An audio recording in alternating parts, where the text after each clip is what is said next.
কি হচ্ছে দেশে? গত 24 ঘন্টায় 10টা খুন এবং 11টা ধর্ষণ। সবচেয়ে আতঙ্কিত বিষয় হচ্ছে এই ধর্ষণের তালিকায় রয়েছে নিষ্পাপ কিছু শিশুর নাম।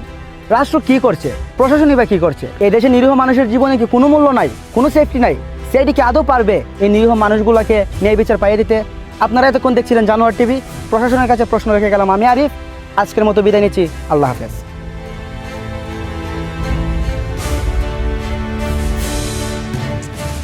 দয়া, এদিকে তো কিছু পেলাম না।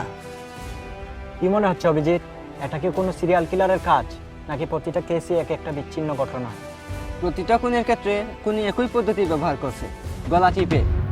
দেখে তো মনে হচ্ছে কোনো সিরিয়াল কিলারের কাজই। চলো বডিটা চেক করি, দেখি কোনো প্রমাণ পাওয়া যায় কিনা। এই খুনি তো আমাদের জন্য আবার কোনো প্রমাণ ফেলে যায় না।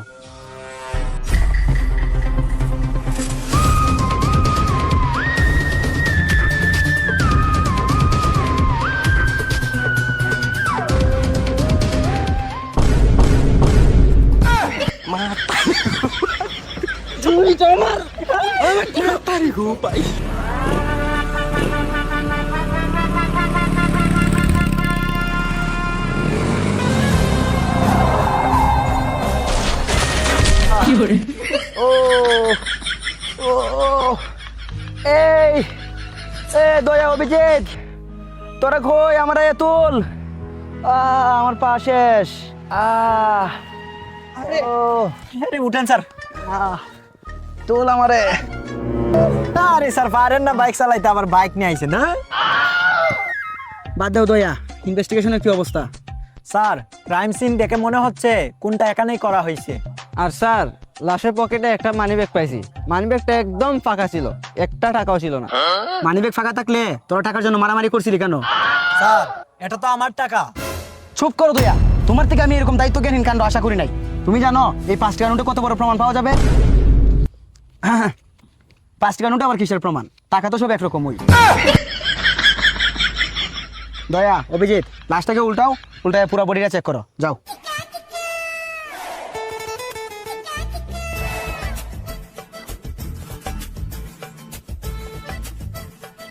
দয়া, কিছু পেলে? হ্যাঁ স্যার, কোনি একটা গুরুত্বপূর্ণ ক্লু রেখে গেছে। কি ক্লু? স্যার, কোনি একটা কাগজে লিখে গেছে আমি কোনি। তাহলে তো দয়া কেস সলভ। না স্যার, কোনি আবার নিচে লিখে গেছে মজা করলাম। স্যার, আরেকটা নতুন ক্লু পাইছি। এই যে সামনে এই স্যান্ডেলটা পড়েছিল, দেখে তো মনে হচ্ছে এটা কোনিরই স্যান্ডেল। অভিজিৎ, তুমি স্যান্ডেলটা পরীক্ষা করে দেখো। পরীক্ষা করে দেখছি স্যার, এটা বাম পাওয়ার স্যান্ডেল। Great job Abhijit. দয়া, তার মানে কি বুঝছো? কি স্যার? তার মানে কোনির বাম পাও আছে। এখন স্যান্ডেল যেহেতু একটা পাইছি, আরেকটা খুঁজতে গেলে লাগবে একজন হ্যাকার। আর আমার সন্ধানে এমন একজন হ্যাকার আছে যার কাছে আরেকটা স্যান্ডেল খুঁজে বের করা বা হাতের কাজ। হ্যাকার? স্যার, জুতার সাথে হ্যাকারের কি সম্পর্ক? তুমি কিসের স্টুডেন্ট অভিজিৎ? আর্টসের স্যার। তাহলে তুমি এসব বুঝবে না। চলো। আর কতক্ষণ লাগবে হ্যাকার উঠুপাস? আধা ঘন্টার উপরে হয়ে গেছে, তুমি এখনো কিছুই বের করতে পারতাছো না। আয় আয়, তুই এসে বের করে দেখি।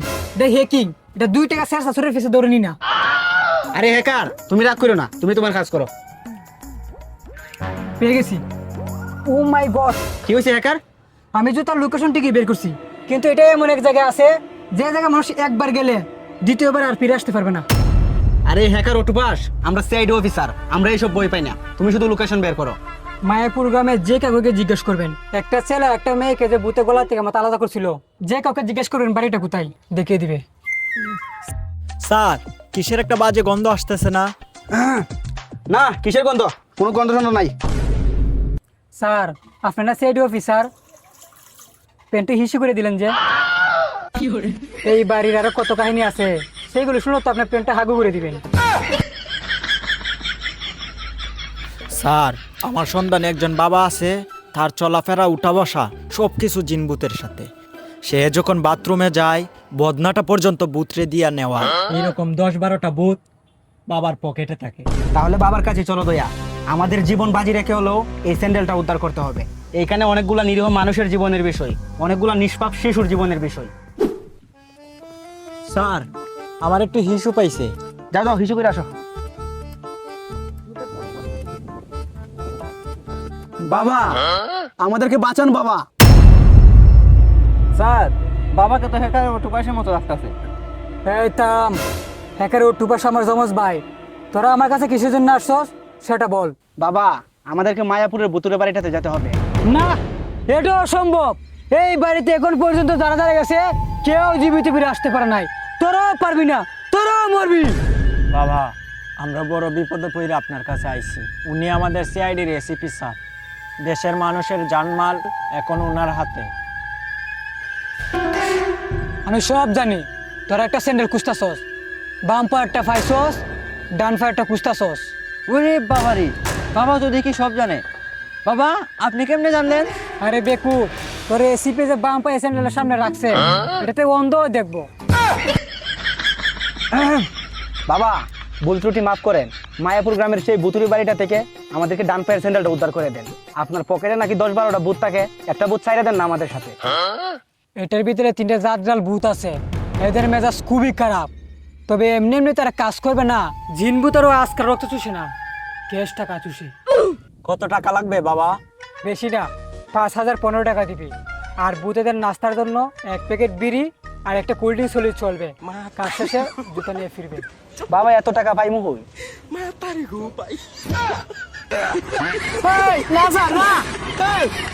বাবা তোর হাতে যে দুলাটা দিছি, এই দুলাটা এই বাড়িটার মধ্যে হাতি নিয়ে ফু দিয়ে বলবি কুল দা সিম সিম, ভূতারা সব ডিম ডিম। ধন্যবাদ বাবা। স্যার আমার টাকা। এই, চলো।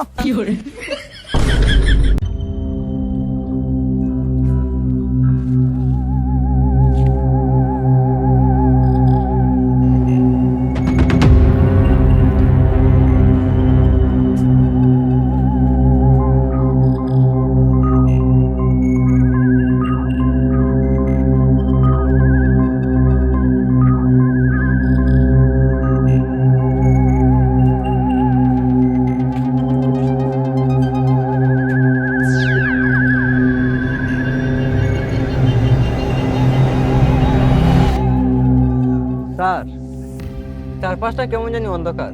আমার তো মনে হচ্ছে কেউ আমাদেরকে ফলো করতেছে। চুপ করো অভিজিৎ। এসিপি স্যার থাকতে আমাদের কোনো ভয় নাই। স্যার, দোলাটা বের করেন।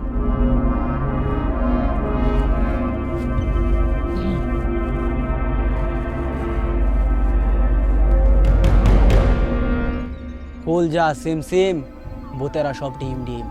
কুল যা সিম সিম, ভূতেরা সব ডিম ডিম।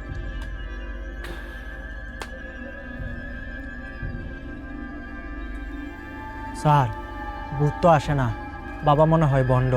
ভণ্ড হালার পুঁতে মনে হয় আমাদের 5000 টাকা মাইরা দিছে। আজকে যদি এখান থেকে বেঁচে ফিরতে পারি তাহলে এই বন্ড বাবার কি দিয়া গরম শিক ঢুকাম।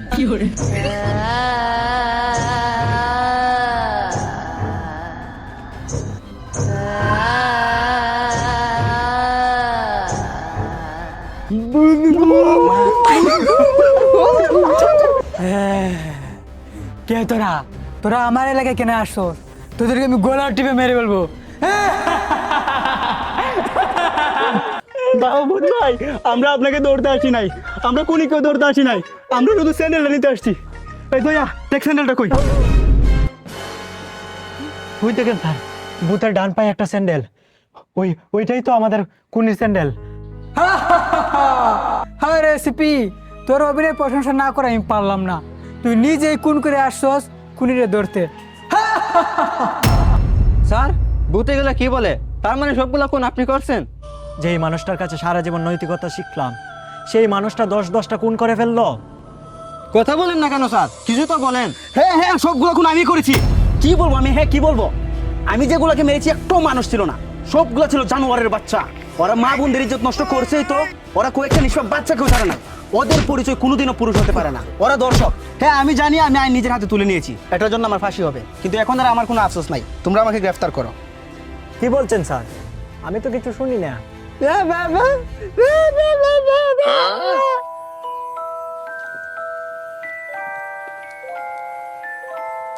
পিজ্জা খাবেন? চলেন পিজ্জা খাওয়াই, চলেন। बेटे ओ बेटा मौज कर दी वाह बेटे वाह